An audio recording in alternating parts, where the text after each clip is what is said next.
Hi sir, turo ko lang po kung paano kumonek sa Hive Mapper app.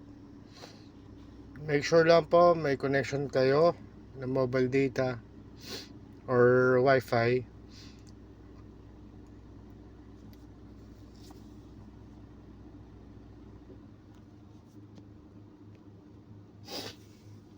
Ayan po.